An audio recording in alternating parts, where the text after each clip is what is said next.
Reprise du débat. Le député d'Ottawa-Sud. Merci, Monsieur le Président.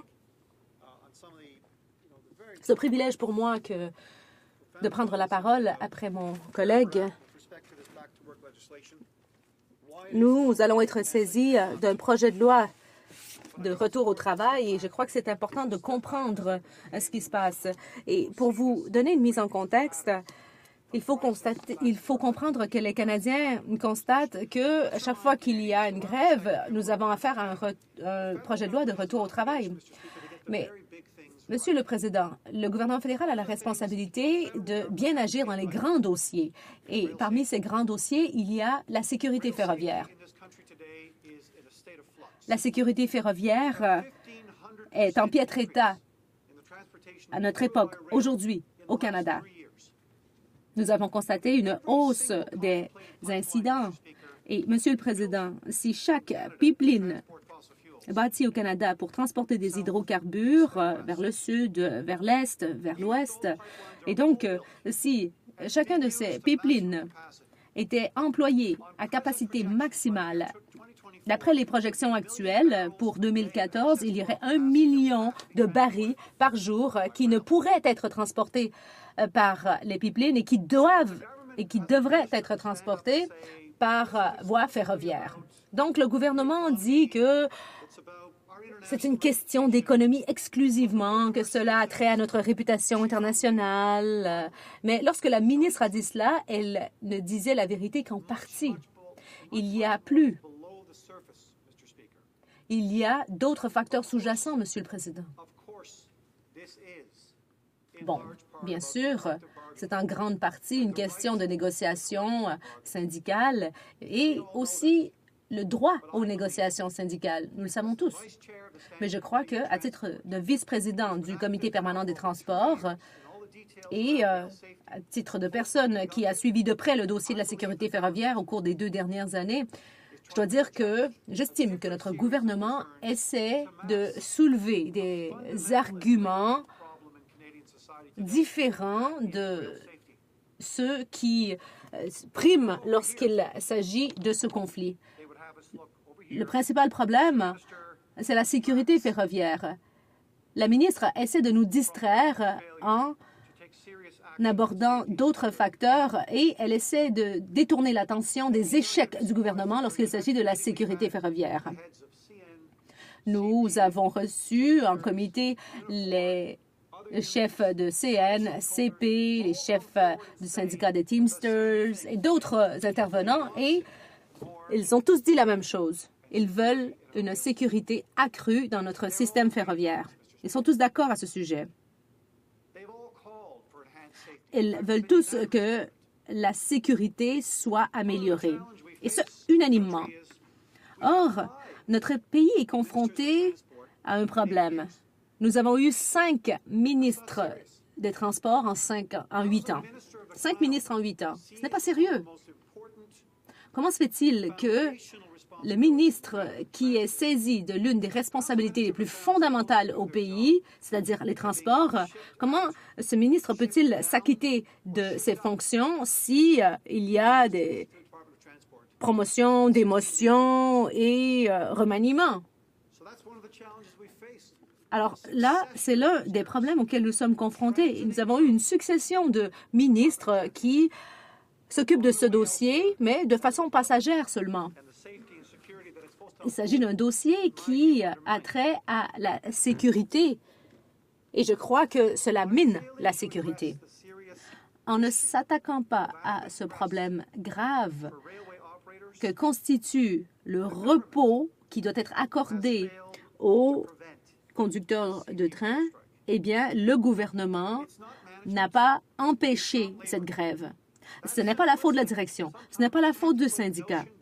Il y a cette notion plutôt désuète qui est avancée et par nos amis néo-démocrates et qui, d'après moi, est plutôt dépassée. Non, tous les partis veulent qu'il y ait des investissements dans la sécurité.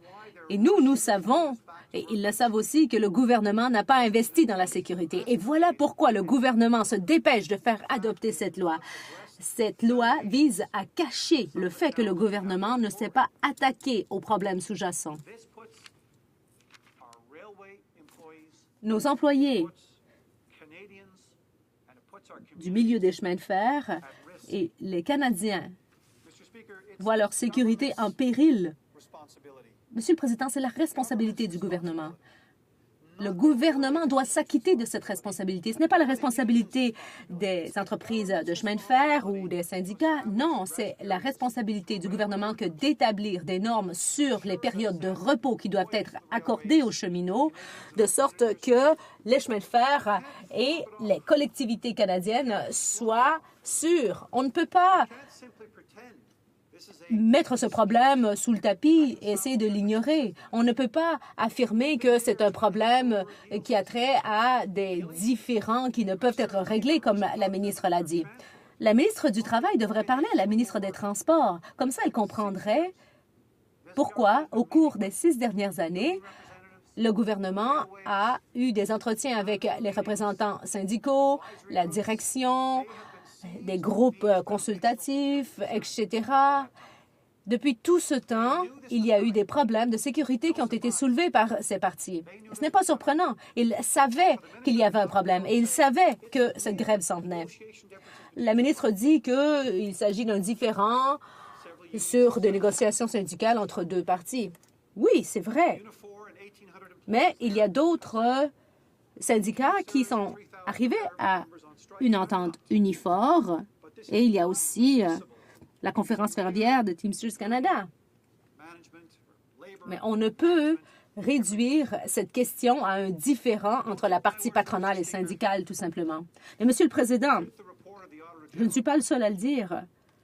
Prenez le rapport du vérificateur général. Dans ce rapport, on fait le procès du gouvernement pour son inaction des 9 dernières années lorsqu'il s'agit de la sécurité ferroviaire. Les Canadiens doivent se le faire rappeler. Chaque année, le gouvernement dépense davantage sur les publicités du plan d'action économique. Les publicités, Monsieur le Président, les publicités. Oui, on l'a vu durant les matchs de hockey, les matchs de la NFL. Ça coûte 67 000 300 000 pour une publicité de 30 secondes. Et vous savez quoi, Monsieur le Président? C'est intéressant, car aucun de ces députés conservateurs peut regarder l'un de ses concitoyens dans les yeux et dire « Oui, je peux défendre cela ». Mais ils savent que c'est indéfendable. Pas dans notre société canadienne.